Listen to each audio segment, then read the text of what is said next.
And I'm going to talk to you today. We're talking about expanding perception, and so I want to talk to you and tell some stories about a piece of my research that fundamentally expanded my perception and really actually changed the way that I live and love and work and parent.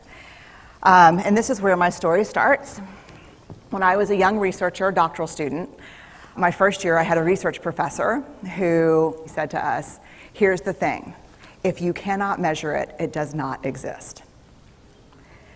And I thought he was just sweet-talking me. I was like, really? And he's like, absolutely. So you have to understand that I have a bachelor's in social work, a master's in social work, and I was getting my PhD in social work. So my entire academic career was surrounded by people who kind of believed in the life's messy, love it, and I'm more the life's messy, clean it up, organize it, and put it into a bento box. And so to think that I had found my way, to found a career that takes me, really one of the big sayings in social work is lean into the discomfort of the work. And I'm like, knock discomfort upside the head and move it over and get all A's. That was my mantra. So I was very excited about this. And so I thought, you know what? This is the career for me because I am interested in some messy topics, but I want to be able to make them not messy. I want to understand them. I want to hack into these things that I know are important and lay the code out for everyone to see. So where I started was with connection, because by the time you're a social worker for 10 years, what you realize is that connection is why we're here. It's what gives purpose and meaning to our lives.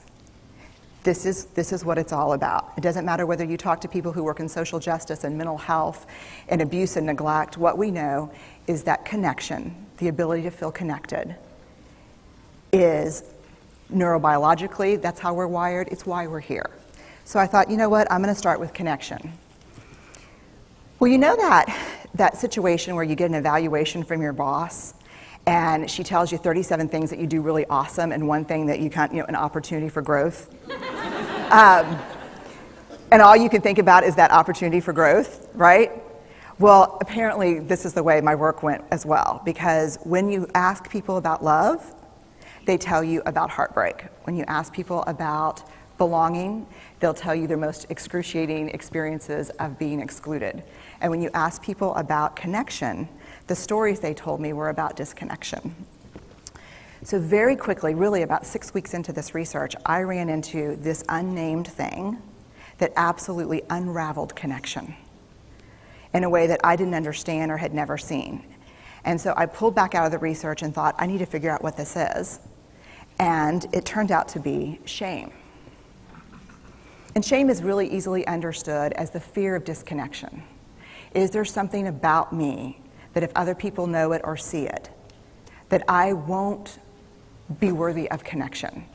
The things I can tell you about it, it's universal. We all have it. The only people who don't experience shame have no capacity for human empathy or connection. No one wants to talk about it, and the less you talk about it, the more you have it. What underpinned this shame, this I'm not good enough, which we all know that feeling, I'm not blank enough, I'm not thin enough, rich enough, beautiful enough, smart enough, promoted enough. The thing that underpinned this was excruciating vulnerability. This idea of, in order for connection to happen, we have to allow ourselves to be seen, really seen. And you know how I feel about vulnerability. I hate vulnerability. And so I thought, this is my chance to beat it back with my measuring stick. I'm going in, I'm going to figure this stuff out, I'm going to spend a year, I'm going to totally deconstruct shame, I'm going to understand how vulnerability works, and I'm going to outsmart it.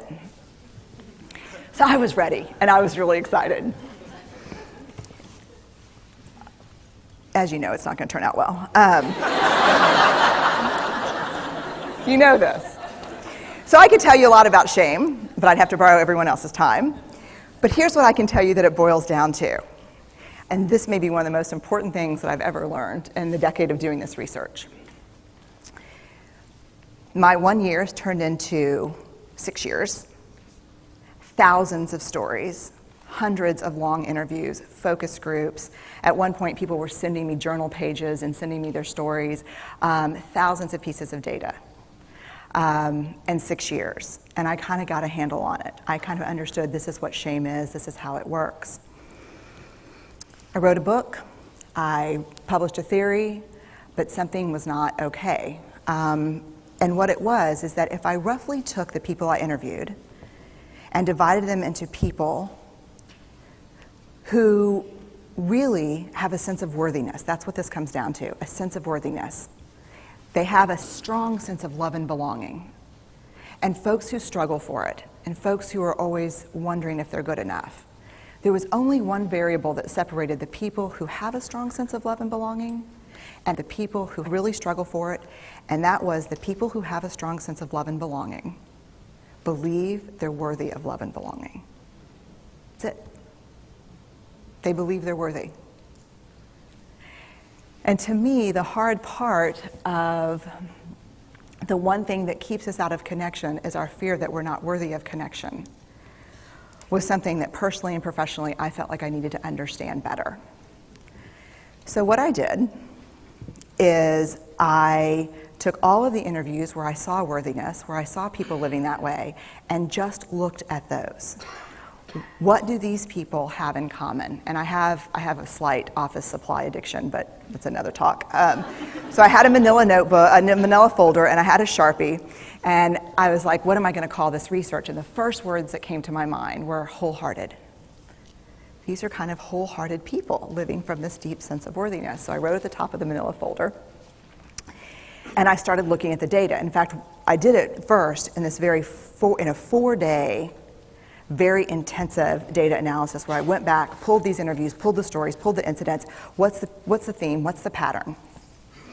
My husband left town with the kids because I always go into this kind of Jackson Pollock crazy thing where I'm just like writing and going and kind of just in my researcher mode.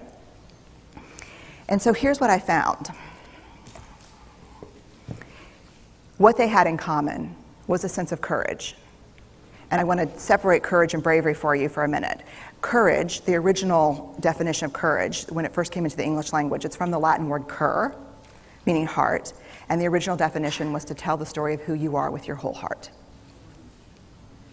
And so these folks had, very simply, the courage to be imperfect. They had the compassion to be kind to themselves first and then to others, because as it turns out, we can't practice compassion with other people if we can't treat ourselves kindly. And the last was they had connection, and this was the hard part, as a result of authenticity. They were willing to let go of who they thought they should be in order to be who they were, which is, you have to absolutely do that for connection. The other thing that they had in common was this. They fully embraced vulnerability. They believed that what made them vulnerable made them beautiful. They didn't talk about vulnerability being comfortable, nor did they really talk about it being excruciating, as I had heard earlier in the shame interviewing. They just talked about it being necessary. They talked about the willingness to say, I love you first. The willingness to do something where there are no guarantees. The willingness to breathe through waiting for the doctor to call after your mammogram. The willing to invest in a relationship that may or may not work out. They thought this was fundamental. I personally thought it was betrayal. I could not believe I had pledged allegiance to research, where our job, the definition of research is to control and predict, to study phenomenon for the explicit reason to control and predict. And now my mission to control and predict had turned up the answer that the way to live is with vulnerability and to stop controlling and predicting. This led to a little breakdown, which actually looked more like this. And it did. It led to I call it a breakdown, my therapist calls it a spiritual awakening. The fight, but probably won my life back. And so then I went back into the research and spent the next couple of years really trying to understand what the wholehearted, what the choices they were making, and what are we doing with vulnerability? Why do we struggle with it so much? Am I alone in struggling with vulnerability? No. So this is what I learned. We numb vulnerability. When we're waiting for the call, it was funny, I sent something out on Twitter and on Facebook that says, how would you define vulnerability? What makes you feel vulnerable? And within an hour and a half, I had 150 responses. Because I wanted to know, what's out there. Having to ask my husband for help because I'm sick and we're newly married. Initiating sex with my husband. Initiating sex with my wife. Being turned down. Asking someone out. Waiting for the doctor to call back. Getting laid off. Laying off people. This is the world we live in. We live in a vulnerable world. And one of the ways we deal with it is we numb vulnerability. And I think there's evidence. And it's not the only reason this evidence exists, but I think that it's a huge cause. We are the most in debt, obese, addicted, and medicated adult cohort in U.S. history. The problem is, and I learned this from the research, that you cannot selectively numb emotion. You can't say, here's the bad stuff. Here's vulnerability, here's grief, here's shame, here's fear, here's disappointment. I don't want to feel these. I'm going to have a couple of beers and a banana nut muffin. I don't want to feel these. And I know that's knowing laughter. I hack into your lives for a living. I know that's, God. You can't numb those hard feelings without numbing the other affects or emotions. You cannot selectively numb. So when we numb those, we numb joy. We numb gratitude. We numb happiness. And then we are miserable and we are looking for purpose and meaning. And then we feel vulnerable. So then we have a couple of beers and a banana nut muffin.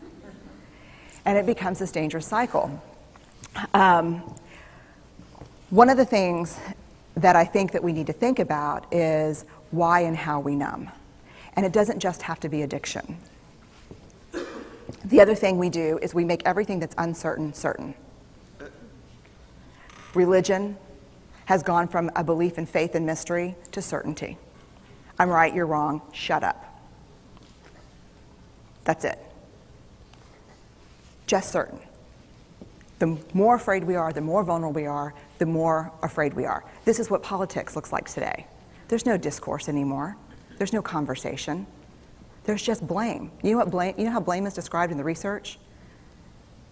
A way to discharge pain and discomfort. We perfect. If there's anyone who wants their life to look like this, it would be me. But it doesn't work, because what we do is we take fat from our butts and put it in our cheeks.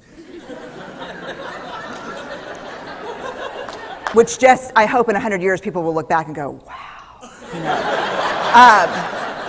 And we perfect, most dangerously, our children. Let me tell you what we think about children. They're hardwired for struggle when they get here. When you hold those perfect little babies in your hand, our job is not to say, look at her, she's perfect. My job is just to keep her perfect, make sure she makes the tennis team by 5th grade and Yale by 7th grade. That's not our job. Our job is to look and say, you know what? You're imperfect and you're wired for struggle, but you are worthy of love and belonging. That's our job. Show me a generation of kids raised like that and we'll end the problems I think that we see today. We pretend that what we do doesn't have an effect on people.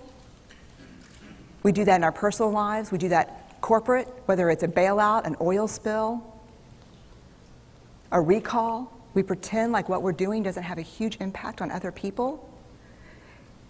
I would say to companies, this is not our first rodeo, people. We just need you to be authentic and real and say, we're sorry, we'll fix it. But there's another way, and I'll leave you with this. This is what I have found. to let ourselves be seen, deeply seen, vulnerably seen. To love with our whole hearts, even though there's no guarantee. And that's really hard, and I can tell you as a parent, that's excruciatingly difficult. To practice gratitude and joy in those moments of kind of terror when we're wondering, can I love you this much? Can I believe in this passionately? Can I be this fierce about this? Just to be able to stop and instead of catastrophizing what might happen, to say, I'm just so grateful, because to feel this vulnerable means I'm alive. And the last, which I think is probably the most important, is to believe that we're enough. Because when we work from a place, I believe, that says, I'm enough, then we stop screaming and start listening. We're kinder and gentler to the people around us, and we're kinder and gentler to ourselves. That's all I have. Thank you.